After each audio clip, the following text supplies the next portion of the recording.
Good morning and happy Wednesday. Today is Wednesday, November 19th. I normally don't do podcast episodes on Wednesdays. Usually it's Tuesdays and Thursdays, as those who have listened before will know. This week has been a little different. As you can tell, we are not in the home studio today. We are traveling again this week for work. And so this takes me to places where I don't have the best lighting, the best sound quality, but I appreciate all of you staying patient for this episode to come out.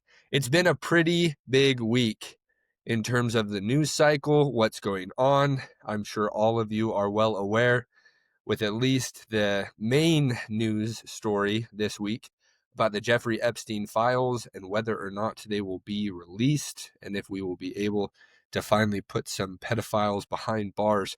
We're going to discuss all of that. Of course, that's going to be the main topic of today's episode. We also have some smaller things to discuss.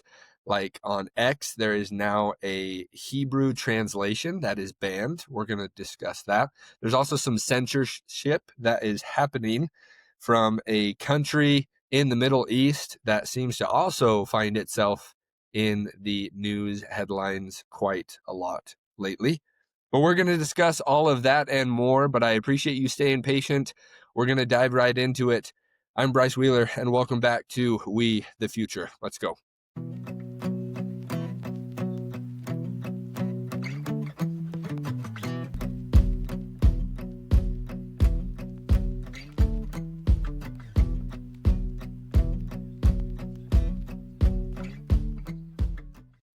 Alrighty, let's jump right in. So today's episode, I'm going to ask for your patience.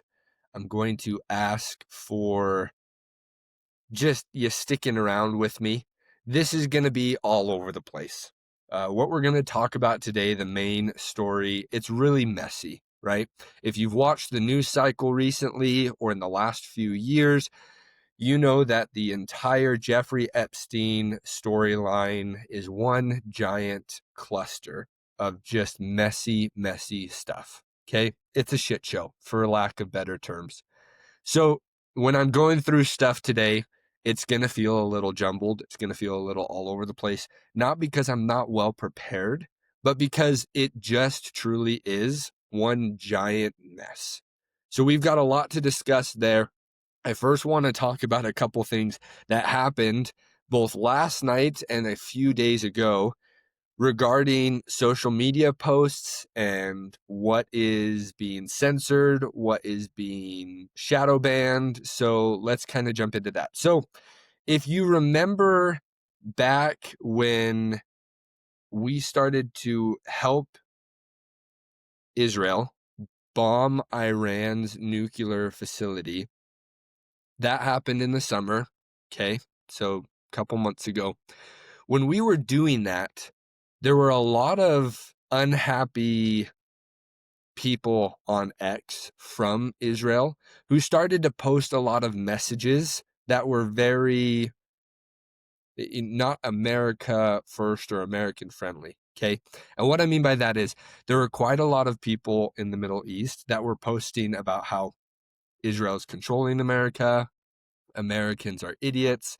Really, I mean, I'm giving you the PG rated version of what these people were saying, but they were saying some pretty horrible stuff, to the point where, I mean, here, I'll even open some up. That way we can see a couple of them, and I'll just read them out loud to you.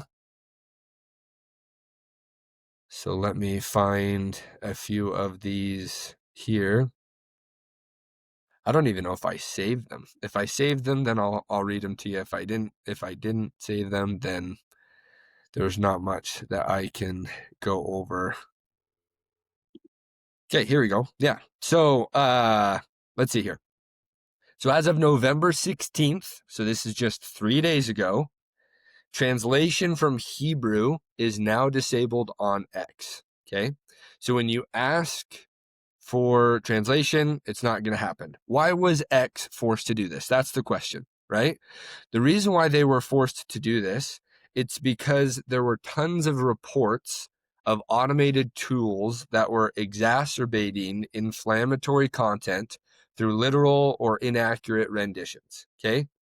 So this is because there was a spike in policy violating posts that translations amplified globally. Okay. That's what they're saying, right? So its intent was to basically short-term safeguard, making sure that X is reviewing data for potential um, issues, problems, flagging content, stuff like that. Well, here are some specific examples. Okay.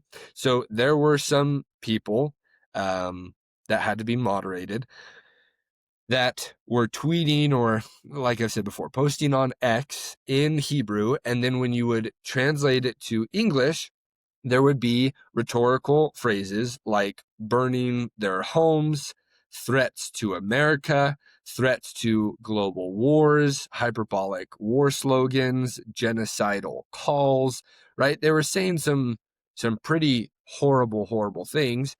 And so not only was it focused on what was going on in Palestine and the entire Gaza Strip, but it was also focusing on Americans and, like I said before, just being extremely rude to Americans, saying that America was run by Israel, saying that the government of Israel controls America.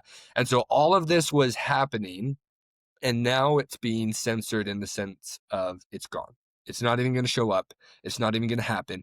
People that were able to before translate it into English and get a better understanding of what was being said by these people, it's no longer happening. So now they're protecting hate speech. Okay. Now I know on X and on these other platforms, there are specific guidelines or rules or regulations that you have to follow. Completely on board with that. But now they're being completely protected. Okay. So the horrible things that they're saying before, you don't have to worry about that being out there anymore because it's completely gone. It's protected by X. They're not even going to be able to see it. Right. So this just goes to show you that Americans who want to point out things like, hey, what's going on over there? Why are there people saying this? What are they meaning when they say this? Anti-American things that are being said. Now that's completely gone. You can't even translate it from Hebrew into English. It's just completely redacted or protected. Okay. So this plays into a greater theme, a greater issue, which we've got to do an episode on here soon. It boggles my mind that this is actually happening, right? That we live in a world where there are literally people on the other side of the country that hate us, that we're still defending, that we're still sending money to their government.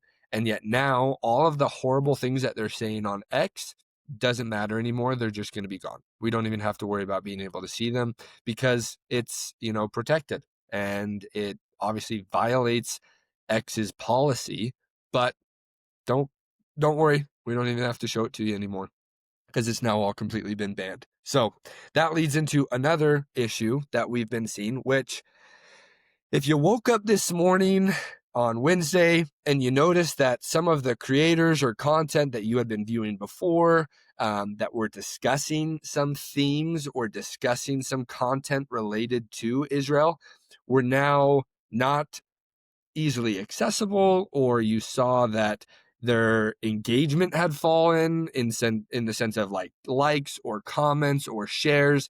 Now it was reporting that some of these posts had less than what they did before. That's a reason, or there's a reason to it. Okay. So now there's a censorship that the Israeli government has paid for. And so last night it turned on. And what's happening with this is any posts or content that is criticizing the government of Israel is now being targeted and tagged. Now it's banning content, and they came out and said this, right? I could show you the literal, the clip of it is now being banned if there's any content about Zionists or Jews running the world, hateful content towards Israel. And so all of this is happening, and it was announced by social media and by Meta that they were going to be doing this. And now it happened. It happened last night at midnight or whenever, it went down to the point where now you wake up and you can't find that content. You can't find situations like that. And so all in all, you can criticize the American government. You can make a post about that. You can talk about how much you don't like the American government. Any of that is free game. But now, if you decide to do any of that towards the small country in the Middle East called Israel, that is now going to be content that's not allowed and is going to be censorship or heavily redacted, or to the point where it might not even show up or be broadcasted because it's no longer allowed. And this is something that is happening because the Israeli government paid for it. So I just go back to a quote that was said by multiple different people, but the quote is this: if you want to know who rules over you, look at who you are not allowed to criticize. And I'll just leave it at that because A, we've got plenty of better things to talk about, or in my opinion, more pressing things to talk about. And B, we're going to do an episode on this sooner rather than later because it's getting out of hand. It's getting to the point where it's so annoying that we have to tiptoe around a specific country, that we can't criticize it, that we can't say anything negative towards it, towards its government. We can't question what we're doing as an American government for that country. We just have to completely be on board, or we're going to be called like anti-Semitic. We're going to be told that we are no longer American, that we aren't, valuing the allies that we have in our world. It's just getting to the point where it's absolutely ridiculous. So those are two stories where if you didn't hear about them, now you did. And hopefully, as I've always said, my goal is to educate you into what is going on, especially these smaller little news stories that probably don't get publicized or broadcasted. And so you probably missed out on those. But let's jump into what we're going to talk about today, which is the Epstein story timeline. Okay. And why this matters. So if you haven't been caught up, if you haven't been in the news cycle or reading what's going on, it's probably a good thing to give you a little refresher, because at the end of the day, what's been happening is, in my opinion, it's confusing. It's a lot. It's a bunch of different information that's, being broadcasted all at once. And so for those of you who don't stay in the know with the media, for those of you who are unaware with what's going on, I feel the need to just kind of give you a brief overview into what's happening and why this is something that is important in terms of why it matters to you and what's going on. So let's just break down a little bit of a timeline so that all of you can have a better idea before we jump into what's currently happening with the issues. So here's a little summary. Okay. So back in 2015, President Trump, obviously running for president at the time for his first term in office, he comes out in an interview and he says that there is an Epstein Island, and basically leaks the story right then and there in front of the press. Just leaks the story and starts this entire process of letting people be aware of what's going on. Now, Jeffrey Epstein was already known to be a pedophile. He was already known. He had already been charged for multiple different things. But then during that, press interview with Trump, that's when it actually became important for the media, for the news cycle. That's when it really became known. So Jeffrey Epstein, in a nutshell, he was a financier who was convicted of sex offenses. He died in federal custody in 2019 during the first Trump administration while he was awaiting sex trafficking charges. Many believe that he maintained a broad network of associates, and it's now been leaked that this was actually the case, that he had a broad network of different people, very high-ranked government officials, billionaires, influential people in the media, in Hollywood, all over the country. he had a high network, or a broad network of people that he was close associated with. Okay. So there's allegations that he used these relationships and used these, I mean, call it like it is, used these predators who were utilizing his resources to gain access to children and people who were underage, both male and female.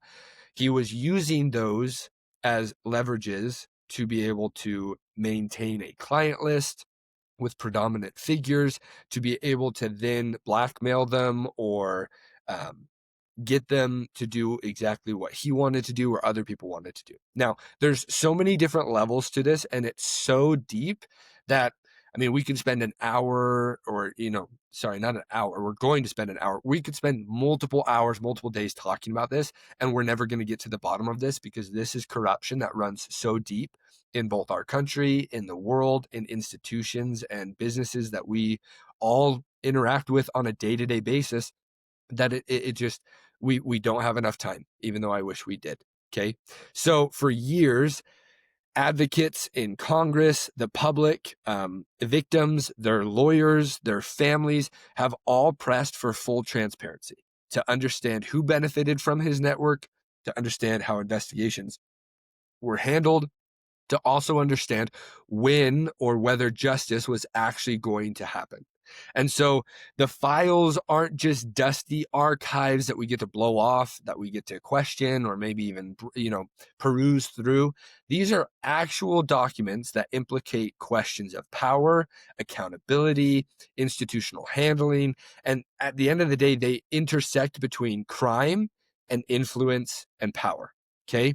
So what is currently happening? Let me give you a background timeline. Okay. Let me help you understand what's going on. And to do that, I'm going to play a video that I feel kind of best portrays this and best gives us a really good idea. The video is not mine. It's on the story of somebody that I follow. His name is, as far as someone you guys could look into, his name is Ian Wendt. Really good guy, someone that I followed for a long time. It's on his story because he kind of gives you a brief understanding of what is happening and what's going on. So I'm going to pause. We'll be right back. I'm just going to pull that video up so that we can see it. Okay, so here's the timeline that Ian spells out for us. Okay. And then we're going to discuss it, of course, and give us a good idea of what we are viewing. So here's the timeline that Ian gives us. Okay, because first there was this. It's sitting on my desk right now to review. That's been a directive by President Trump. I'm reviewing that. Then there was this.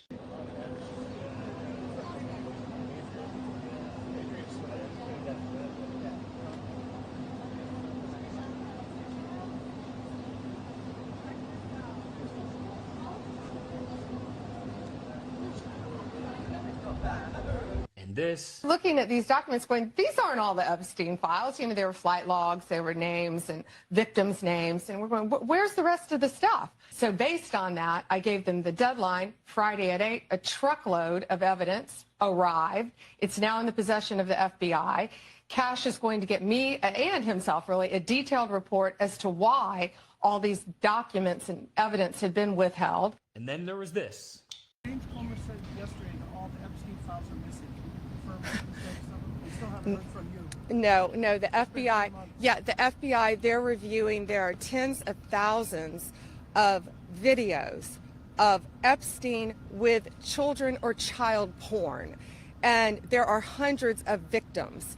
And no one victim will ever get released. It's just the volume, and that's what they're going through right now. The FBI is diligently going through that. I haven't seen that statement, but I'll call him later and find out. And this?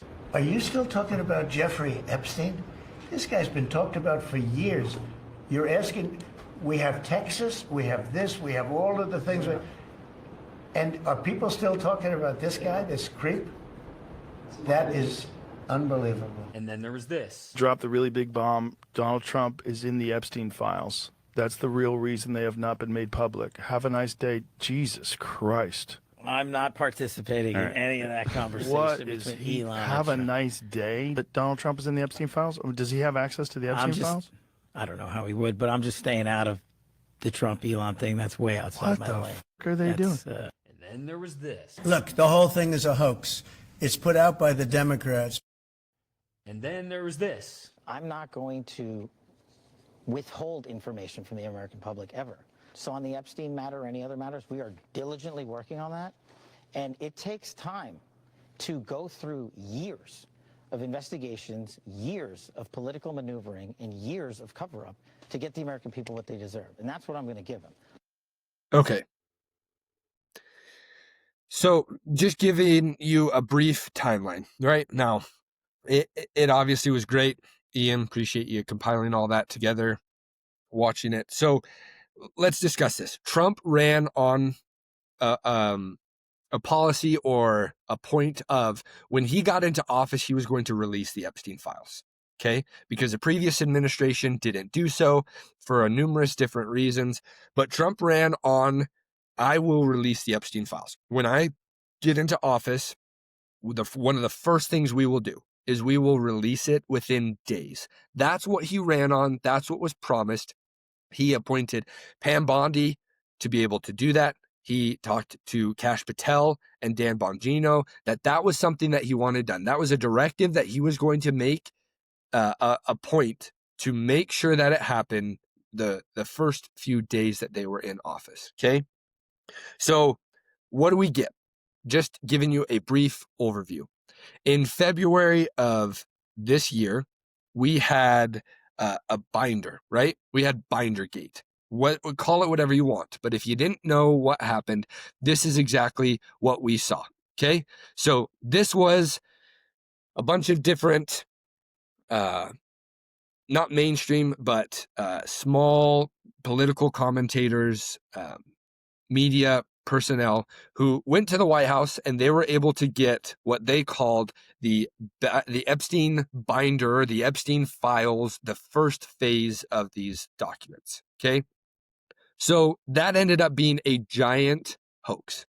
Not the entire Epstein files being a hoax, but we'll call that Bindergate, okay? Because nothing ever came from it. It ended up, when they got the binders, everybody in the public eye cried out, well, why don't you release all of those documents that are in the binders so that we can actually see what was in there? They released them. They uploaded them online. People combed through them. And there ended up being nothing new that was released. It ended up being information that we already had, documents, emails, things that just we already were made aware of. So there was nothing new, okay? Then we get told by Pam Bondi, the same basically week that Bindergate happened, that the files were on her desk, that the Epstein client lists were on her desk, and that all she was doing and all she needed was just a little bit of time to review those files with her team so that we could then release them to the public and make sure that they were well known. Okay, so that all happened in February. Let's move on to July. Okay, so months later, on July 6th, we get told there are no files. There's no client list. There's nothing that we need to be released, that this whole thing just doesn't need to happen, that it's not even relevant, and we're just not going to release it anymore because it doesn't even exist. Okay. So we went from it's actually something that's happening, it's actually something that we need to get to the bottom of, to it's no longer, it's not even there. It's not even a real thing, to the point where the next day on July 8th, Trump is in his in the briefing room, and a reporter asks him about it, and his response is, you probably saw this if you didn't see it, excuse me, look it up. His response to that reporter is, are we still talking about Epstein? Are we still talking about this creep? Like, let's move on from this. Let's actually discuss things that's happening in our country. Why are we still talking about him? Well, we're still talking about him because a point that you made clear to the American people, that you were going to release everything that was behind this guy and this dirty, call him whatever you want, right? Pedophile. was going to be released, and that's something that you ran on and the American people cared enough about that they actually wanted to happen, hence the reason why they voted you into office, you are now telling the American people that there is no list, that everything we've been saying for months, it's not true. It's not there. Of course, we're still talking about this. So let's fast forward to now, okay? So a few weeks ago, when Representative Thomas Massey and Marjorie Taylor Greene, when they were coming out saying that they are going to take a stand and that they're going to bring bring policy to the floor of the House of Representatives to actually vote for releasing the files, Trump came out and basically disavowed both of them and said, I'm not supporting you. I'm actually going to pay a bunch of money and try to get your seat gone from you. I'm going to try to primary against you so that you're not reelected. Trump went from, we are going to do this to any Republican who tries to vote for releasing the Epstein files, to a complete 180 once again. So he's done multiple terms or turns. Now, look, I'm not going to say this. He did multiple turns to the point where there is a list. We're going to release it. There is no list. Why are we talking about this? If you, as a member of the House of Representatives, decides to vote for this bill to actually release the Epstein files, I'm going to primary against you. I'm going to disavow you. You will no longer be a part of the MAGA movement. You will no longer be welcomed in the Republican Party. To just recently, he said, all right, look, release the files. Release them.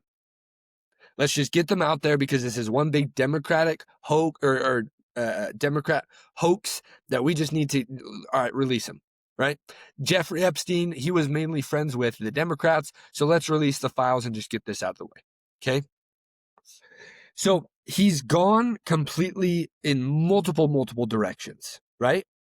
He finally comes out and says, yeah, release the files. Well, wait, I thought the files didn't exist. Back in July, you told us that we're crazy if we're still talking about them, but now you're telling us that they actually exist? After your head, the Attorney General, Pam Bondi, she said that they don't exist? Hold up. Something's not passing the sniff test because it smells like shit. Okay? Now, here's what I'm going to say, and then we're going to dive into what's currently happening. I'm being critical of Trump, and I'm being critical of the Republican Party, because this is something that goes beyond political sides. This is something that goes beyond who you voted for, what your views are, what our belief of what America should be or shouldn't be. This is deeply rooted in this main concern that I believe the American people have as a whole. The question that we want answered is this: is our government, is our country, are the leaders that we elect pedophiles? Are these people that are corrupt? Yes, of course they are. That's straight, and that's pretty clear. Left, right, center, whatever you want to call them in terms of their political affiliations, they're all corrupt to some degree. But are these people pedophiles?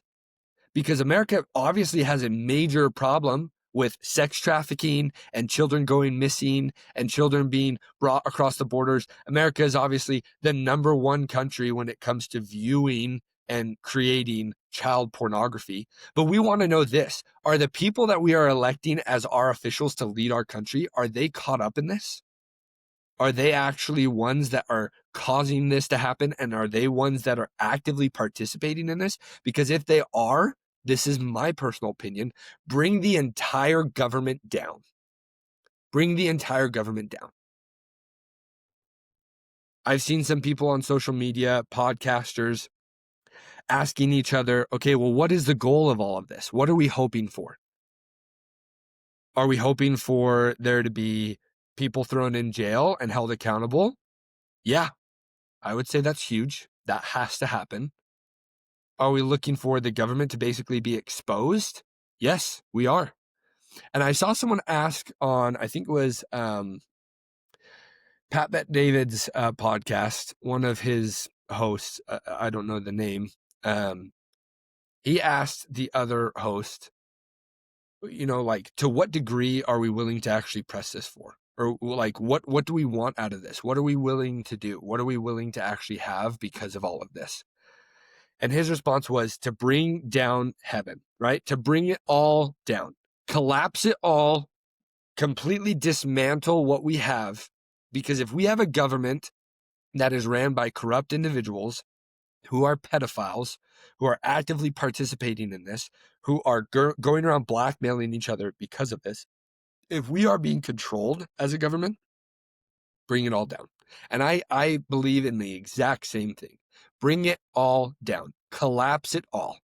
Because I would much rather have that than have a country or leaders that are actively participating in this that are now trying to completely cover it up and brush it underneath the rug. So I'll say that. But let's talk about what is going on currently right now. Okay? So, in news, the Epstein file vote happened. Okay? So, it first fell on the House of Representatives. Okay? Now, the House of Representatives, they basically voted in favor for it. Okay? So, this was yesterday. On Tuesday, there was a final vote by the House. It was 427 votes in favor, 1 vote that was against it. Okay? So Congress passes the bill to force the release of the Epstein files. Well, where does it go from there? It then goes to the Senate. Well, the Senate last night unanimously agrees to send the Epstein bill to Trump's desk. So now it's making its way there where Trump has to sign it into law so that it has to happen. And once it's signed by Trump, if it's signed by Trump, we'll get to that, then there will be 30 days that they have to release everything. Okay? But here's the kicker. There's a couple different caveats or a couple different things that we have to discuss, because I don't believe that it's going to just be cut and dry that this will be released. And this is why. Okay? So the Epstein Files bill, it grants Attorney General Pam Bondi the authority to withhold or redact any material that could endanger national security or jeopardize an active federal investigation. Now, why do I bring this up? Okay. Trump days ago, when he finally came out and said, you know what, let's vote on it. Bring it to Congress's floor, vote on it. Let's see what you guys want to do. If we want to release the files, fine. Vote in favor for it. Release the files. Let's do this. In that same breath, he then also urged Attorney General Pam Bondi to open up or reopen the investigation into Bill Clinton's involvement with Jeffrey Epstein. Okay? Now, why is this important? Why does it matter?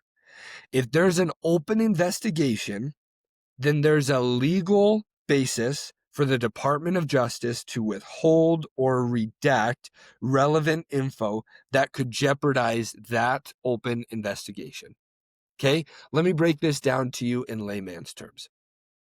If I am investigating someone and somebody is also at the same time going to release files that's completely unrelated to what I'm currently investigating, but they release files that jeopardize what I'm trying to do in my investigation, then their files could be redacted, could completely just be withheld, because they're not going to jeopardize my current investigation.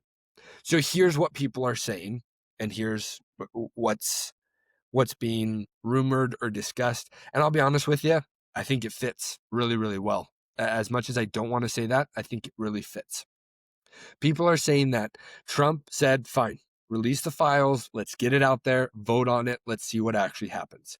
But at the same time, if Pam Bondi has opened or reopened an investigation into the Clintons and their involvement with Epstein, which it's like white on rice, it's so tied closely together. The Clintons were clearly involved with Jeffrey Epstein. If she reopens the investigation into the Clinton family or into Bill Clinton, then when the bill gets to Trump's desk, he can't sign it, or he won't sign it, because it's going to jeopardize the investigation that is being actively pursued by the Department of Justice to look into the Clinton family, to look into Bill Clinton. So there is, the authority now falls on, of course, Trump signing this, but it falls on the Attorney General Pam Bondi, because now she has the authority, and it's written in the bill. And I can read it for you verbatim right here. This is from the bill. This is, let's see here. This is page 5, section A. If the Attorney General makes a determination that covered information may not be declassified and made available in a manner that protects the national security of the United States, including methods or sources related to national security, the Attorney General, shall release an unclassified summary for each of the redacted or withheld classified information. So Pam Bondi now has the ability, based off of whether she deems it could endanger national security or jeopardize an active federal investigation into the Clinton family, she could withhold or redact any of the information that she feels, or any of the material that she thinks will actually endanger this. To me, I think it just blows it wide open. It just peels back another layer to this horrible, disgusting onion that we have in front of us. Because now, if Pam Bondi and President Trump say, well, you know what, this actually would blow up in our faces, and this would be a horrible thing for national security, we're going to redact a lot of this and not release it, they can do that. So, and I of course, share my opinion. I don't think this is going to turn into anything. I think this is one giant tail wag to keep the American people distracted. Distracted from what? Not sure. I think there's a lot of different things that we could be being distracted from. We could be being distracted from the fact that Israel wants us to sign a 20-year agreement to send them a ton of money. Right? I think that the number was another $4 billion over the next 20 years in the form of a loan. So we could be being distracted from that. We could be being distracted from what's going on with our economy and why it's not improving. We could be being distracted by tons of different things. But I think we're going to get a little bit of information out of this. We might get a couple high officials or a couple low officials that will be, put out there, that will be able to say, oh, hey, look, this guy was involved, or this girl was involved, or this was happening. And we'll be able to hold some people accountable. To what extent, I don't know. I'm not very hopeful, because if we've seen anything in our government over the last couple of years, it's that government officials don't really get held don't get held accountable. We don't see them actually being prosecuted for crimes or for things that they did to the American people or to the government, right? COVID is a great example. We have yet to see anything happen because, of course, Anthony Fauci got pardoned by the auto pen. So I don't think this is going to turn into anything. Whether Trump actually signs this into law, I'm not sure. I'll believe it when I see it, because at this point in time, that's kind of my stance on what our government is doing. I'll believe it when I see it. But what is important to talk about is, why is all of this happening? Why is this something that is such a big news story? Okay? And this is, in my opinion, what is the most important thing about all of this. Okay? So, currently, the files sit inside the Department of Justice, the FBI, the United States Attorney's Office, and these involve so many different things. They involve grand jury material, classified information, third-party privacy, victims that are protected. So releasing them invites a ton of different legal fights that could happen, right? But there's political stakes that are involved, because some of the documents may implicate powerful people, right? We've already discussed that, or at least raised questions into failures in our institutions. Okay. So there's so many different things that are at stake. And so here's where we have to dive deep into why does this even matter? Okay. But before we jump into why it matters, because I feel like that's a great segue to end today's episode on, let's discuss what we are seeing with the two different parties, with the Republicans and with the Democrats. Okay. So the Democrats got, if you haven't seen it, I could share it with you, so you could message me or we could talk about it together. There were some emails from Jeffrey Epstein's estate that were subpoenaed and that were got access to. There's a ton of different numbers out there. There's 30,000 documents, 20,000, 10,000 documents. Long story short, there were a lot of documents that were released, a lot of emails from his estate that were released. And I'll be honest with you, it's been reported. I've read through multiple of these emails. Trump's name is in a lot of these emails. Okay. I think the last figure I saw, like 1,300 emails, his name was mentioned. And he's like the most mentioned individual in all of these emails. Now, here's my caveat, my warning. That does not mean right out of the gate that Trump was involved in any of these, sex trafficking or abuse of women or children or underage people. It is questionable. I think we reserve the right to be able to say, okay, that smells a little fishy, but of course, let's read more about it. Okay. So the Democrats release all of these documents, and their whole goal is to get you to basically play a whole gotcha on President Trump. Okay. Now, one of those emails I'm going to pull up right now. One of those emails is between Jeffrey Epstein and Michael Wolff. Michael Wolff, if you don't know who Michael Wolff is he's a lawyer of Jeffrey Epstein's. So this is an email that is between Jeffrey Epstein and Michael Wolff. And let me pull this up here so we can get a good idea of what we are viewing. Okay, perfect. So let me share my screen. Of course, if you're just listening to this, I'll read the email so you can have a better idea. Okay, so this is an email that is direct correspondence between Jeffrey Epstein and Michael Wolff. And this is what it says. Okay, so it's redacted, Mar-a-Lago, then another redacted, and it says, Trump said he asked me to resign, never a member ever. Of course, he knew about the girls as he asked Ghislaine to stop.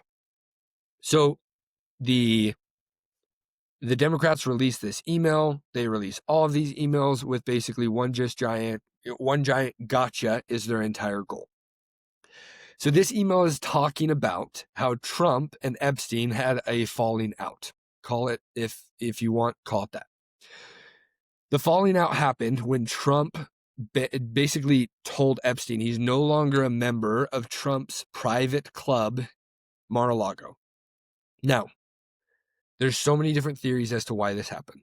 The theory is Trump found out about Epstein's abuse and pedophilia with underage girls. He found out about what Epstein was doing.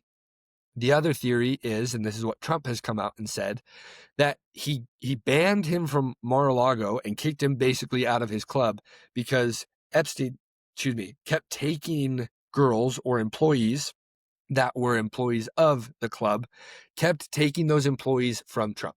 And so Trump finally got to the point where he's just like, you keep taking my employees, I'm cutting you off, you're no longer a part of my club, right? Now, multiple of these girls that were taken from Trump's club as employees and then hired by Jeffrey Epstein, they were abused, okay? Whether Trump knew that or not, I don't know. I hope we find out, because if Trump knew, I hope he actually did the right thing, which we do know he has done the right thing, right? one of the attorneys or victim lawyers, Bradley Edwards, came out and said that Trump was one of the only people who helped them and cooperated with the entire process of trying to get to the bottom of and trying these lawsuits against Jeffrey Epstein in response to or for the behalf of the victims. So if Trump actually was one that came out and cooperated with the lawyers and came out and told them all the truth, then great, right? But what I'm afraid of happening is what a couple of people have mentioned, including Jeffrey Epstein's brother. Okay? And this is my fear, is that I got to think of, this is my fear. My fear is that we will see these files released, but that we will see them redacted, that we will see them heavily censored, that we will see them basically just be completely wiped clean on the people that we're trying to hold accountable, right? Now, Jeffrey Epstein's brother spoke to a news station recently and brought this whole point up. He claimed that this is what Jeffrey Epstein's brother said. He said that Jeffrey told him that he had dirt on Trump. And this is Mark Epstein, the brother of Jeffrey Epstein. He told him that he had dirt on Trump, that Jeffrey had information, and that you could see it in the emails, that Trump could deny it all you want, right? Deny it all you want, Mr. Trump. But that's pretty clear that Trump is lying because he knows a lot more than what he's letting on to. But Mark Epstein, Jeffrey's brother, further said that he thinks and he believes that if documents are released to the public, that they will be cleaned, that they will basically withhold reliable information and redact or take out names of certain Republican officials that are mentioned in the emails before they're ever publicated or brought to the public's knowledge. Now, this is something that is not just Mark Epstein that is saying. It's not just me that's saying this. This is something that actually could happen. And the reason why I say this could actually happen is because right now it's being released by President Trump and his department, by his administration. They have the power to redact things. They have the power, and Trump even said it, okay, release the files because all that's going to come out is the Democrats. The Democrats are the ones that were friends with Jeffrey Epstein. They're the ones that are going to be basically exposed for everything that they were doing with Jeffrey Epstein, that this isn't that big of a deal to Republicans, and that this is going to blow up in the Democrats' face. Although this might be true, and although, I might believe that that's actually the case, what we are actually seeing and what could actually happen is something that is completely on the reverse side of this. Okay. So I'm going to show you a video of a Department of Justice official saying that, basically saying exactly what Mark Epstein said. Okay. He basically claims that Republicans could clean things up. And so before I continue, let me just show you this video. This is Department of Justice official Joseph Schnitt. He was caught on a hidden camera in September. And this video is showing him saying that Republican names would basically be redacted from the Epstein Files if Trump decided that he was going to release them. So let me show this video to you here. Not at all. If it does, it'll be heavily redacted, and his name won't be in it. Well, those files do exist. There's files. Yeah. For sure. There's thousands and thousands of pages of files. But again, if they're released in any way, it's going to be very redacted. They'll redact every Republican or conservative person in those files, leave all the liberal Democratic people in those files. And to have a very slanted version of it come out where it's like, look at what he's doing without releasing any of their bad behavior. Do you think like this? Okay.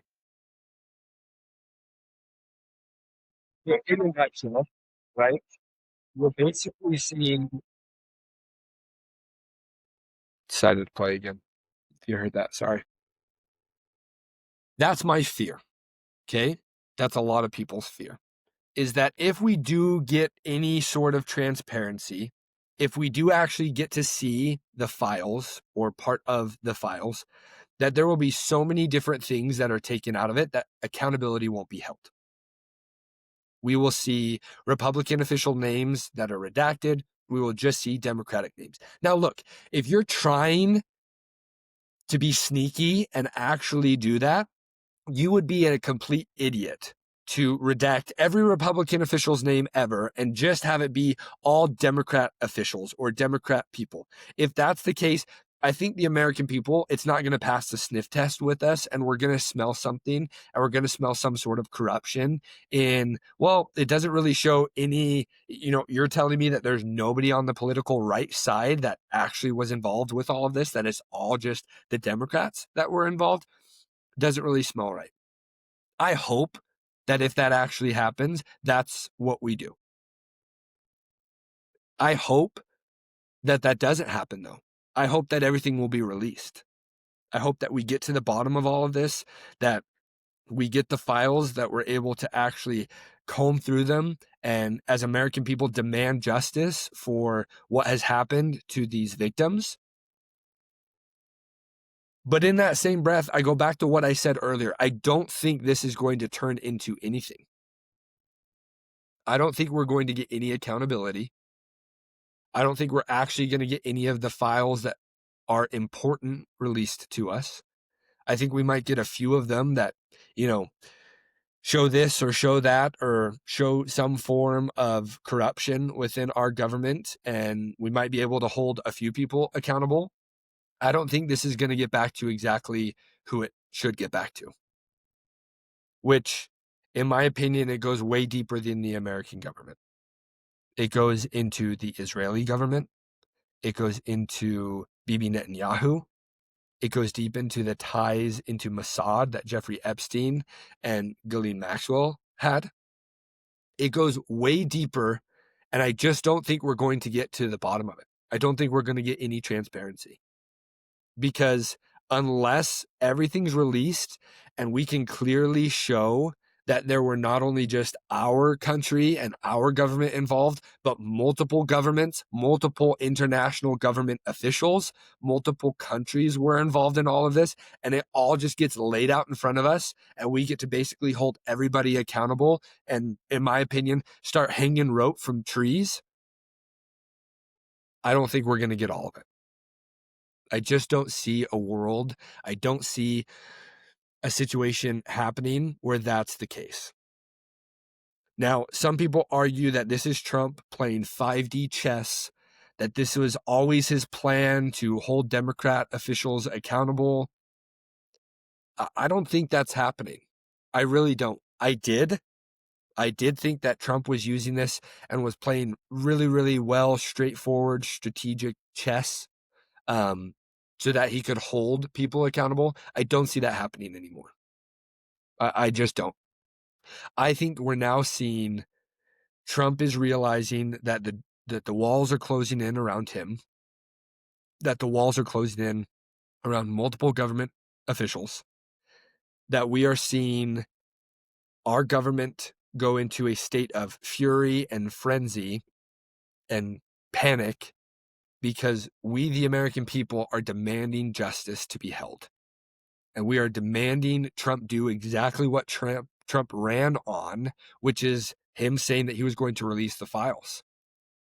And so I think we're seeing so many things at play to the point where it's going to turn into one big giant nothing burger.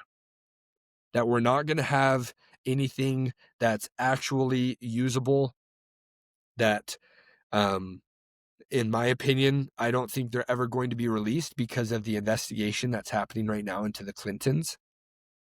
I just don't see this turning into anything. Now, I could be completely wrong. It could get to Trump's desk and he could sign it, right? Today, tomorrow, hell, I don't know.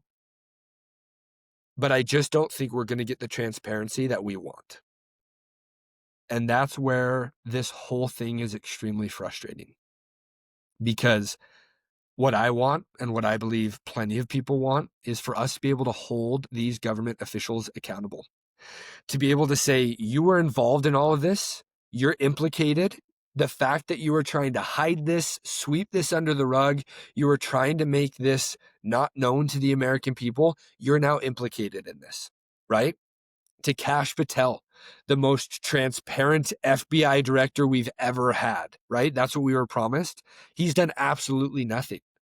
And so for us to now believe him that when he was a podcast host before he was a government official, he was saying that all of this should be released, that he would go in day one and release the Epstein Files, that he would actually hold people accountable, and that this actually needs to happen. And then he gets into office and nothing comes of it. What we get is Kash Patel suing people on behalf of his girlfriend because they called her a Israeli honeypot and it offended her. We're getting Kash Patel that says, I'm going to come out and I'm going to release the files, but then in the same breath says, well, no, can't do that. I can't release them. It would cause too much national security. It would hurt the nation's security. I think it's right for people to question because, I mean, specifically talking about Kash Patel, we've seen nothing come from him that's transparent. Nothing. And this goes into the broader issue that I have a problem with. If we saw more transparency with things like coming out about what happened with 9/11, if we saw more transparency with the Kennedy assassination and with the Charlie Kirk assassination, if we saw more upfront, open, honest dialogue from Kash Patel and from Trump's administration about all of these things that have happened, I think we would then give them the benefit of the doubt when they say things like, well, you got to believe us when we say this would hurt national security and we can't release this, we'll release that, but we've got to redact this, we've got to kind of, blur this out. I think we would give them the benefit of the doubt. But the fact that we've seen nothing transparent from Kash Patel or from the FBI, right? I always was told by my dad, don't trust a 3-letter agency, right? FBI, CIA, Department of Justice, don't trust them. IRS, throw them into the mix. If we have seen some transparency, we would be a little bit more lenient, I feel, as an American people. But we haven't. We haven't seen any of that. If we had Trump saying, well, yeah, we're going to release the files, but we have to do it strategically, and we got to make sure that we do it in a way that, we can still function as a government, and it's not going to bring everything down, and we've got to do it this way so that, we can hold people accountable, but we've got to protect the privacy and the rights of the victims, and we don't want to expose them. If Trump came out and said that, I think we would give them the benefit of the doubt. But instead, this is where my problem lies. My problem lies in this, that Trump and his administration has done nothing but lie to us about the Epstein Files. And so because of that, they're implicated in all of this. It looks really, really bad as a president, as Trump, if your name's mentioned over 1,600 times in the emails, and you were months ago telling us that we need to stop talking about this. That your attorney general came out and said that there are no Epstein files, there are no client lists, there's nothing that we can, we've given you everything that we've got. It's a really bad look if you invite social media personnel to the Oval Office to get these binders to pose for a photo op on the White House lawn, holding them up, thinking that we're going to get something when there's nothing in there that's new. All of this is a really, really bad look, and it's one giant lie. So that's where my issue is that because all of this has transpired the way that it's transpired, which let's talk about that. This is Trump's fault. Because Trump back in 2015 is the one that exposed all this, that brought it to light. During the first administration of Trump, Jeffrey Epstein was convicted and waiting trial and was in prison under Trump in his administration. I think we failed to remember that. And that's when he was killed, right? And I'll throw up giant air quotes, killed while he was in prison. And now Trump ran on the same thing. We're going to expose it all. We're going to drain the swamp. We're going to expose all these people for who they are, pedophiles, and we're going to get all of this out there. And then in the last year, we've got nothing. And then we get, in my opinion, American patriots, Marjorie Taylor Greene and Thomas Massie coming out and saying, we're going to just force a vote. And finally, then Trump says, okay, cool. After saying he's going to deplatform them and, run, he's going to party against them and find replacements for their seats, how they're not American, they're not MAGA, they're basically just people going against their own party. After that, he then turns around again and says, okay, cool, vote for it and let's see what happens. I just think that this is one giant shit show that Trump has made his bed and now he has to lay in it. And I hope that there's actual accountability that is brought. I hope that we actually see something come of this, because I'm with all of these people saying that if this is truly what our American government is doing, if they are pedophiles, if they are actively participating in all of this giant corrupted mess, I want to see it be brought to the ground. So I hope that there's actual accountability held. I hope that we actually get some files. I hope that there are things that are released and we actually can be able to, something comes of this. I just don't think that's going to happen. I just don't see that happening. So I don't know, you guys. I'd love to hear all of your thoughts, because it's really sickening. It's really sickening. I felt sick this entire last few days when I've been researching all of this and trying to put information together for this episode, because it's really, really sickening. And we're already seeing cover-ups happen, right? Stacey Plaskett, she was caught texting Jeffrey Epstein back and forth. And I went to bed last night with, she was actually going to be held accountable, and she was actually going to be censured for texting Jeffrey Epstein during an actual for texting him during a hearing, and nothing happened. I woke up this morning and she basically got completely let off. She wasn't stripped of her committee assignments. She wasn't censured. She basically, they voted in favor of not holding her accountable. And so I just think we've come to the point where we just won't see anything come of this. And I really hope I'm wrong, right?